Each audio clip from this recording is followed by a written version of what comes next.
Why does Ashru sit up on the counter? To welcome our clients, of course. A kitty's gotta earn his kibble somehow. Listen, I'm not one to begrudge people a little secret here and there, but this is taking it a bit far, don't you think? Well, it certainly is for me, but you still seem half asleep. How about a riddle to get the neurons firing? Just kidding. No one in their right mind would want to start off the day with mind games. Here, have some warm water. It'll perk you right up. It's wonderful. There's simply nothing I could complain about. Well, except for the fact that it borders on being too comfortable. The urge to lie down and abandon my responsibilities is hard to resist. I can see that. But I'm afraid that's a foreign concept to me. Whether it's Nodcry or my far-off homeland, peace of mind doesn't exactly come with the territory. Quite the open book, aren't you? I can tell what you're thinking.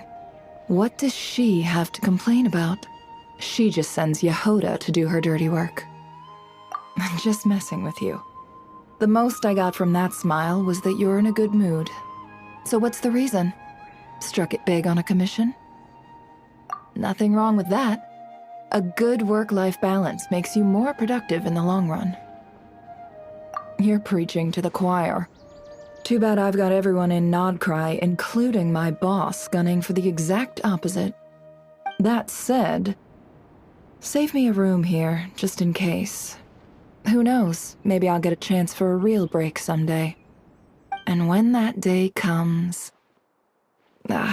on second thought, better not say the last part out loud, or it won't come true. Of course. What do you want to talk about? The wanted criminals in Nodcry with the highest bounties? The secret lingo of the black market? Or maybe... Oh, did you need to get your hands on some under-the-table armaments? Huh.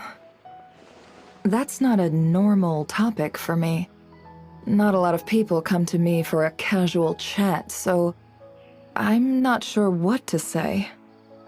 The commissions she messes up, how to salvage the commissions she messes up, what sort of commissions she'll mess up in the future, and other things, of course, like her paycheck, who needs to watch the storefront, who's going to feed Ashru. But I'm tabling that last one for now. Yehoda's too generous with the food, and Ashru's been getting chubby. I'm thinking about ordering a cat-sized hamster wheel from Ino to help Ashru slim back down. Friends? I've got plenty of those. Why, interested in meeting some of these friends of mine? I can introduce you to them sometime. I am talking about real friends. These ladies and gentlemen are esteemed guests of the Curatorium. Our friendship has inspired many a generous financial donation on their part. It's a friendship that will remain unbreakable. Until they run out of Mora, at least. At the Curatorium, the line between guests and friends is a thin one indeed. After all, we deal in goods that cannot be seen or touched. There are no guarantees in a business like that. Without a solid friendship and the level of trust that comes with it, how could I convince my guests to part with their precious Mora? How indeed. I'll skip over the tricks of the trade.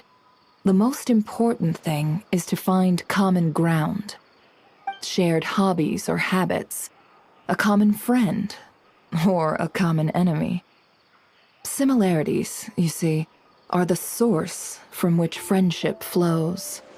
And with a few nudges in the right direction, it can be nurtured into a rushing river.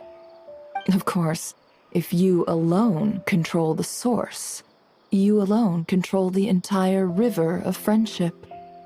And that means, whether the river remains clear or turns muddy, flows freely or dries up, is all in your hands.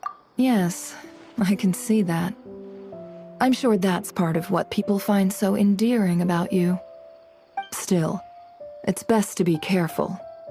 I've seen people bare their soul, only for it to be sold to the highest bidder. If you ever meet someone you can't read, feel free to ask me. I'll help you separate the loyal ones from the snakes waiting to strike while your back is turned. But don't worry. No matter how well hidden they think they are, they'll never escape my gaze. This place is cut off from the outside world, right? Strangers can't just slip in and out? Perfect. I'm going to borrow a room to write a few letters. It's not every day I get to stay in a place that keeps its own secrets. I'd be a fool not to take advantage of it. You have no idea the lengths I go to keep my correspondences confidential.